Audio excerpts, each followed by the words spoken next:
Today, the 8th day of February 2019. Breaking news headline. Biafra, death by 1,000 cuts, Nnamdi Kanu tears Nigeria apart. When in an outburst in a court session in January 2017, the supreme leader of the Indigenous People of Biafra, Ipob, Mazi Nnamdi Kanu, fumed, "I will destroy Nigeria with truth," many took him lightly. Nigeria being an empire of darkness, doubters wondered how such a colossal threat could be put to effect. But Kanu isn't the type that talks for the fun of it. Although he has been on the business of exposing the evils done in Nigeria, and they are quite humongous, it seems he has doubled his efforts since regaining freedom after 2 years of incarceration. His adversaries tried to forestall this with stringent bail conditions that largely infringed his human fundamental rights. Kanu, however, isn't the average black man that is easily cowed. Fear is one word he just doesn't know. He first brought to public domain the concealed death of President Muhammadu Buhari in his compound in Afara-Ukwu Ibeku in July 2017. Explaining to the shock of the teeming crowd present that the fellow parading self as Nigeria's president is actually a body double imported from Sudan by Abba Kyari and crew to maintain the Fulani oligarchy's grip on power. This revelation is actually the reason behind the invasion of his house by the murderous Nigerian military that snuffed life out of 28 able-bodied young men in a concerted effort to get to the Ipob leader. The evil players in Nigeria's helm of affairs were shocked to learn that Mazi Nnamdi Kanu is in possession of a secret they supposed airtight. To keep him from letting the cat out of the bag, the cabal sent a detachment of soldiers equipped with assorted armament and backed up by airforce to silence him. Well, fate didn't allow them, and Kanu, although badly injured, managed to escape alive. After 13 months of recuperation, a time he was incommunicado, the leader of the Indigenous People of Biafra reappeared in the capital city of Israel, Jerusalem. While his detractors were yet to recover from the fever of his reappearance and solve the jigsaw puzzle posed by his ability to beat Nigerian security operatives and make it to Israel unseen, the supreme leader of the Indigenous People of Biafra picked up again the topic that nearly cost him his life and that of his parents. In the epochal broadcast marking his return, the Biafran leader promised to unmask the impostor in Nigeria's loftiest seat of power. Subscribing to Malcolm X's recipe, you have to be very careful introducing the truth to the black man who has never previously heard the truth about himself. The black brother is so brainwashed that he may reject the truth when he first hears it. You have to drop a little bit on him at a time, and wait a while to let that sink in before advancing to the next step. The enigmatic freedom fighter offered to unclad the Buhari impostor bit by bit to enable the mentally clogged Nigerian populace who have been lied to for ages grasp his points. Week by week, Kanu availed the public with irrefutable shreds of evidence, beginning with the early difference between late President Muhammadu Buhari and his Sudanese impostor. Glaringly, the left earlobe of late President Buhari differs from that of the man currently being paraded as Nigeria's president. Buhari's left earlobe was damaged, but that of his body double is intact. What happened? Has the damaged earlobe miraculously grown back? Mazi Nnamdi Kanu unveiled this first piece of evidence and commanded that his followers circulate it to the ends of the earth. In a matter of minutes, social media became awash with it. As with the earlobe difference, Mazi Kanu drew the attention of the public to the younger and fresher-looking fingers of the impostor, juxtaposing them with the old and shrunk fingers of late President Muhammadu Buhari. The difference stood tall, and Ipob went to work, circulating this second evidence to the four corners of the world. In a comparative analysis, the vibrant Biafran leader released photographs of late President Buhari standing with Senate President colossal taken in 2015 and 2016, and then the photographs of the body double with Saraki taken in 2017 and 2018. In 2015-2016 photographs, late President Buhari was obviously taller than Senator Saraki. Shockingly, in the ones taken in 2017 and 2018, the reverse applied. Palpable evidence the man in Asarok isn't Buhari. In defense of the cabal's dubious card game, the shameless Minister of Information, Lai Mohammed, who is popular for his blatant lies, claimed that the president is now shorter because his London doctors told him to stop wearing high heels. Quite laughable. So the president used to wear high heels previously? So lame a defense. In what he termed Operation Remove Your Cap, the Ipob leader drew the attention of the public to the hairline difference between late President Buhari and his body double. Buhari, everyone knows, was bald, so how come the man currently in Nigeria's highest seat of power is not bald? In his characteristic bravery, Kanu challenged the cabals to prove him wrong by asking the supposed president to remove his cap for Nigerians to see if he is bald or not. Moving on in his series of revelations, Mazi Nnamdi Kanu pointed out Jibril's ability to write with left hand, something late President Buhari was not known for. In his characteristic manner, the supreme leader of Indigenous People of Biafra providing the public with pictorial evidence. The cabals tried to confuse the public by calling it mirror effect, claiming that the photograph in which the imposter was captured writing with the left is a reversed form of another providing photograph. This was smart, only it was by half. The juxtaposed photographs have different backgrounds, the caps are different, the seats and the walls. Ipob pointed these out and the public took note. Recently, while commemorating his supposed 76th birthday, the president was seen cutting the cake with his left. What will the ever-lying cabals attempt to do about this one? Claim it is a mirror effect again? They might as well, for they are shameless. But as they failed in the first, they are bound to fail again. Other people helping him to cut the cake all used right hand. If the photograph is a reversed form, others in the picture would have been depicted as using left as well. And again, the 76 on the cake itself would have appeared in its reversed form 97. Obviously, we now have a new version of Buhari, the left-handed one.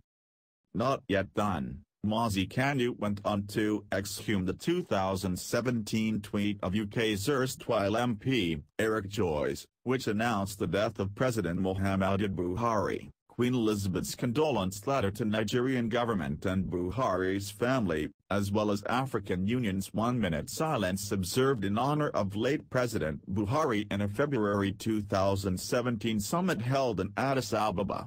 Kanu enjoined journalists to shelve their docility and execrable corrupt shell by investigating the flight log of the presidential jet that flew the president out of Abuja the day he collapsed, which he said with a measure of certainty dropped at Casablanca to pick life support, before proceeding to the UK and later to Saudi Arabia where it took the corpse of the president for burial after giving up the ghost finally on January 27, 2017. As the masses subsumed that, Nnamdi Kanu served yet another revelation: the man in Asarok cannot speak Fulani indigenous language, Fulfulde, a language late President Muhammadu Buhari, a Fulani man, was quite fluent in. Kanu challenged the imposter to prove him wrong by granting a press interview in Fulfulde, promising to drop his agitation for a free state of Biafra should the man being paraded as Nigeria's president last 5 minutes in a media chat conducted in Fulani indigenous language.